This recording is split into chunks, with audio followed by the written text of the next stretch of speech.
سلام. تو دنیای پرزرق و برق سینما و تلویزیون چهره حرف اولو میزنه.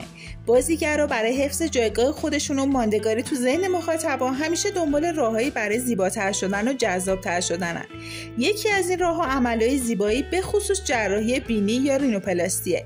ولی بعضیاشون دیگه یه جوری تغییر کردن که نه خودشون چهره اولیه‌شون رو یادشونه نه ما.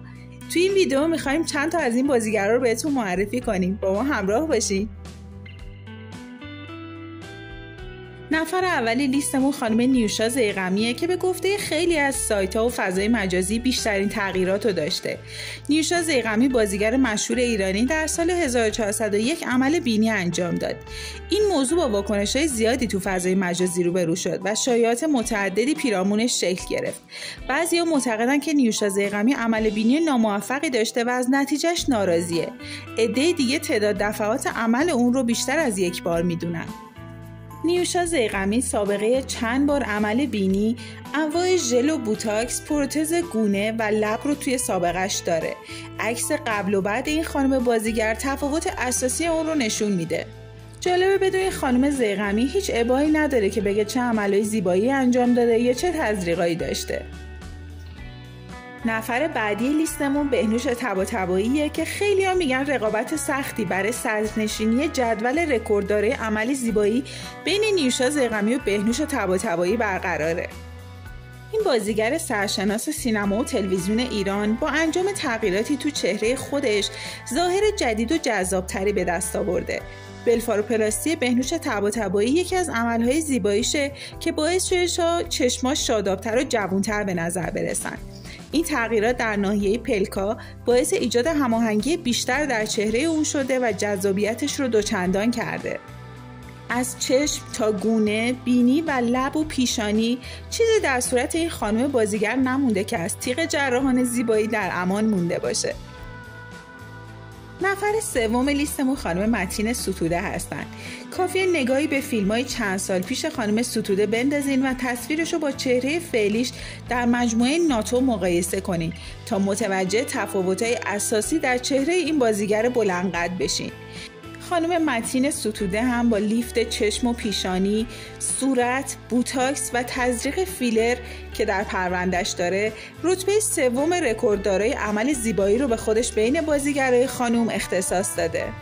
تغییرات چشمگیر و بعضاً عجیب در چهره متین ستوده، بازیگر محبوب سریال لیسانسه ها، موجی از تعجب و حیرت رو بین مخاطباش ایجاد کرده. نفر بعدی لیستمون خانم کتایون ریاحی هستن. البته کتایون ریاحی تحت نظر یه جراح بینی با تجربه اقدام به عمل جراحی بینی کرد.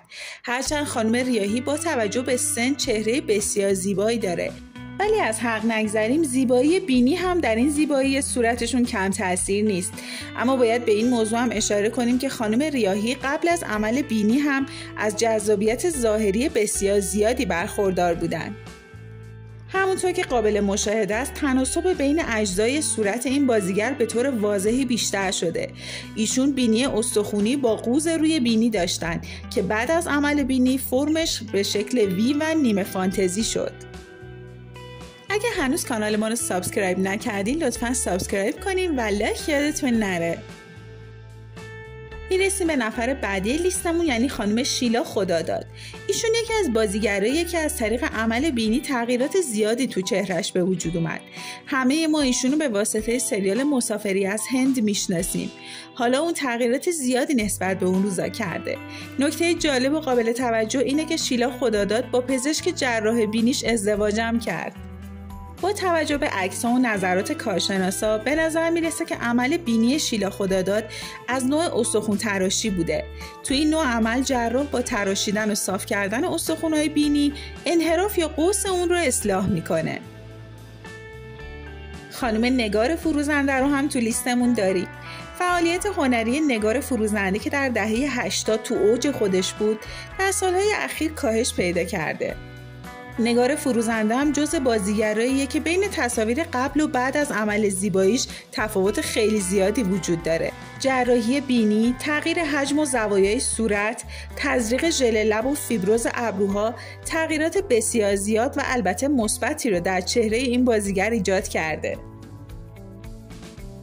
یکی دیگه از بازیگرایی که جراحی‌های زیبایی تغییرات زیادی روی چهرهش داشته خانم فریبا نادریه. مخصوصا یکی از استوری‌های تازه منتشر شده در اینستاگرام بازیگرا مربوط به عکس 2 نفره‌ای که نرگس محمدی همسر علی اوجی در کنار فریبا نادری ثبت و منتشر کرده.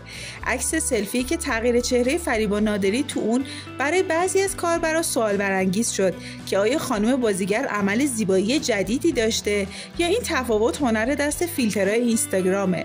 با وجود اینکه تعدادی از کاربرا از جراحی زیبایی پلک یا همون بلفاروپلاستی بازیگر زن صحبت میکنن، بعضی دیگه تفاوت عکس جدید نادری رو تغییراتی میدونن که فیلتر اعمال کرده. و آخرین نفر لیستمون خانم الهام حمیدی هستن که با سریال مسافری از هند به شهرت رسیدن. خیلی اعتقاد دارن بازیگر شدن الهام حمیدی به خاطر معصومیت چهرهش بود، اما خب عملهای زیبایی بلفاروپلاستی، تزریقات چونه و گونه های ایشون باعث شده تا چهرهش یه حالت زیبا پیدا کنه اما از اون معصومیت سابقش دور بشه.